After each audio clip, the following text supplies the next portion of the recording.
नमः शिवाय। ओम नमः शिवाय। ओम नमः शिवाय। ओम नमः शिवाय। ओम नमः शिवाय। ओम नमः शिवाय।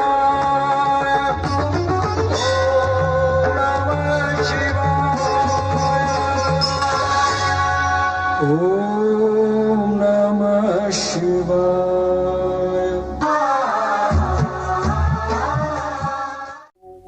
मैं ओंकार हूं,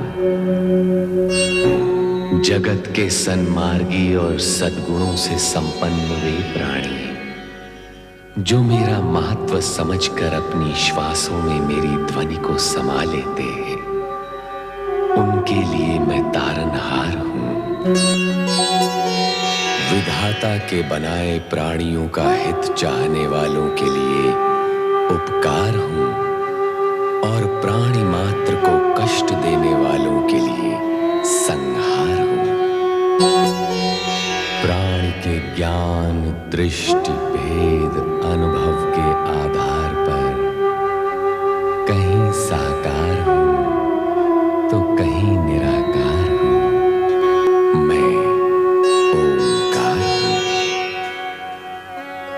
हिमालय महल में हिमालय राज महारानी मैना को खोज रहे थे। तभी कुलगुरु ने आकर उन्हें सूचित किया कि शीघ्र ही उन्हें पुत्र रत्न की प्राप्ति होगी।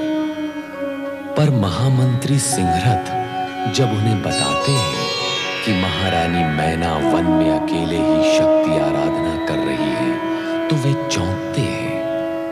वे स्वयं वन में जाकर मैना के साथ मिलकर तपस्या करना चाहते हैं, पर मैना उन्हें लौटा देती है। उधर कैलाश में मैना की तपस्या के प्रभाव से शिव में से शक्ति प्रकट होती है। शिव उन्हें आगामी नारी अवतार का आदेश संकेत की भाषा में देते हैं। तब शक्ति आराधना करती हुई मैना को दर्शन देकर स्पष्ट करती है कि वे पुत्री के रूप में उनके गर्भ से जन्म अवश्य लेंगी। किंतु पुत्र जन्म के पश्चात महल में लौटने पर यही सत्य मैना पति और कुलगुरु गर्ग के सामने स्पष्ट करती है। आकाश में जब नारद यही सत्य देवराज इंद्र को बताते हैं, तो वे निराश हो जाते हैं।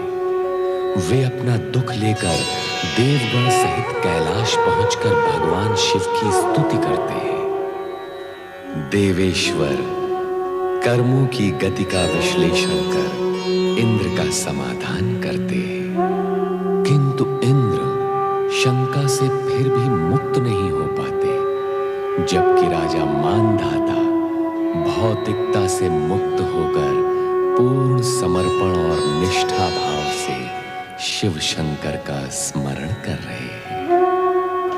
एक और शिव महिमा से प्रभावित राजा मानधाता निष्ठा पूर्वक तन मन से मन में दर्शनों की अभिलाषा लिए हुए पूर्ण रूप से शिव भक्ति में लीन है।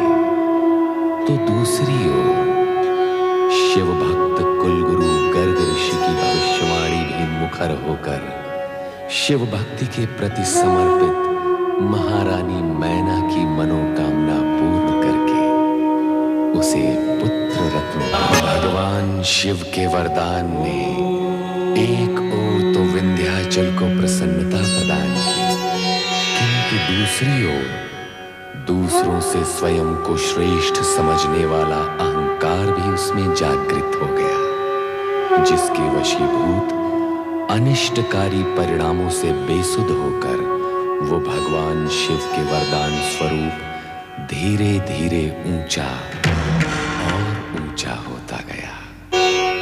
परम शिव भक्त राजा मानधाता को शिव भक्ति में लीन देखकर देवर्षि नारद अत्यंत प्रभावित और प्रसन्न हुए। जब वे हिमालय महल पहुंचे तो वहां इंद्र, शची व अन्य देवगण भी पुत्र जन्मोत्सव पर बधाई देने आए हुए थे।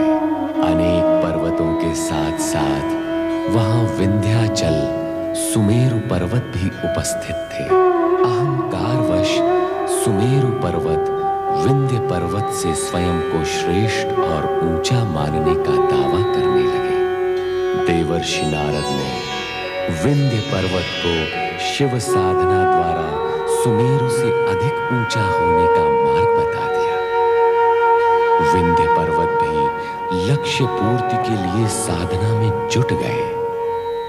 पर नारद जी ने देखा कि राजा मानधाता जैसी शिव भक्ति विंध्य पर्वत में नहीं है। देवर्षि नारद कैलाश जाकर दोनों शिव भक्तों को दर्शन देने की याचना करते हैं। भगवान शिव जब राजा मानधाता के पास जाकर वरदान मांगने के लिए कहते हैं तो वे कुछ नहीं मांगते। इस पर शिव प्रसन्न होकर नर्मदा नदी को शिव तीर्थ का नाम देते हैं।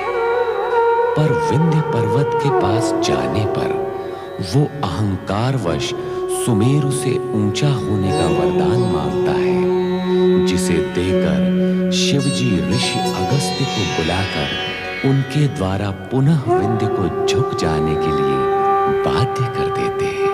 आकाश में भ्रमण करते हुए देवर्षि नारद की दृष्टि अकस्मात विंध्याचल पर पड़ती है, जो अगस्त्य ऋषि के आदेशानुसार उनकी प्रतीक्षा में अभी भी झुके हुए हैं। पंचाक्षरी मंत्र ओम नमः शिवाय के जाप और ओम के नाद मात्र से प्राणी अहंकार, क्रोध, मद, लोभ से मुक्त होकर परमात्मा की प्राप्ति कर लेता है। विंध्यराज के तप से प्रसन्न होकर भगवान शिव उनके समीप नर्मदा तट पर सदा के लिए ज्योति रूप में विराजमान हो गए। किंतु असुर प्रवृत्तियों के पालक तारकासुर अभी भी अपने दम्भ और शक्ति में भ्रमित थे। आकाश मार्ग से जाते हुए नारद ने नीचे की ओर देखा कि विंध्याचल झुका हुआ है। नीचे आकर पूछने पर ज्ञात हुआ कि गुरु अगस्त्य के आदेशवश वो झुका है। विनम्रता का महत्व समझाकर तथा शिव आराधना का मार्ग बताकर नारद भगवान शिव के पास पहुंचे और विंध्याचल के उद्धार की प्रार्थना करने लगे। शिव आश्वासन देकर विंध्याचल को दर्शन देने आ पहुंचे। वरदान स्वरूप भगवान शिव ने नर्मदा के तट पर ज्योति रूप में विराजमान होने का वचन दिया। तब से ओंकारेश्वर और अमलेश्वर में शिव भक्तों की भीड़ लगी रहती है। शिव मंदिर में शिव भक्ति का पावन वातावरण बना रहा, पर स्वर्गलोक में अहंकारी तारकासुर को नारद के नारायण बोलने पर भी आपत्ति थी।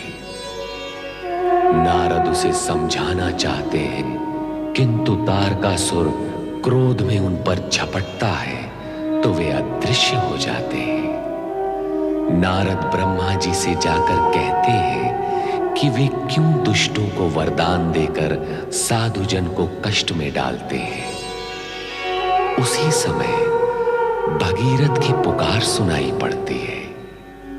ब्रह्मा जी प्रकट होकर भगीरथ को उसकी तपस्या की सिद्धि के लिए शिव कृपा प्राप्त करने का आदेश देते हैं। शिव भगीरथ के साथ अधिक तर्क वितर्क में नहीं पड़ना चाहते थे, क्योंकि उन्हें ज्ञात था कि गंगा अभिमानी है। उसके इसी अभिमान को खंडित करने हेतु भगवान शिव ने उसे अपनी जटाओं में बांध लिया। जन कल्याण के लिए यह आवश्यक भी था, किंतु मां गंगा के पृथ्वी पर अवतरित न होने से भगीरथ के साथ साथ परमपिता ब्रह्मा भी दुविधा में घिर गए। भगीरथ का उद्देश्य असफल होता देख इस समस्या के निराकरण हेतु ब्रह्मदेव श्री हरि विष्णु के समक्ष बैकुंठ में पधारे। यो यो तो गाइस आपको पता है मैं अपनी वीडियो के लिए इतनी मेहनत कर रहा हूँ, यहाँ से वहाँ इधर से उधर घूम रहा हूँ। तो गाइस अगर आप लोगों को मेरी वीडियो पसंद आ रही हो तो आई होप अपने स्कूल फ्रेंड, अपने आजू बाजू, अपने कॉलेज फ्रेंड, अपने क्लासमेट, सबको, अपने रिश्तेदार, अपने आस पड़ोसी, सबको मेरी वीडियो शेयर करो और उन्हें बोलो मेरा चैनल सब्सक्राइब करें। और गाइस प्लीज मेरा चैनल सब्सक्राइब जरूर कराना, चैनल सब्सक्राइब करके जाना, सब्सक्राइब करके जाना। यो यो बमुत्रा।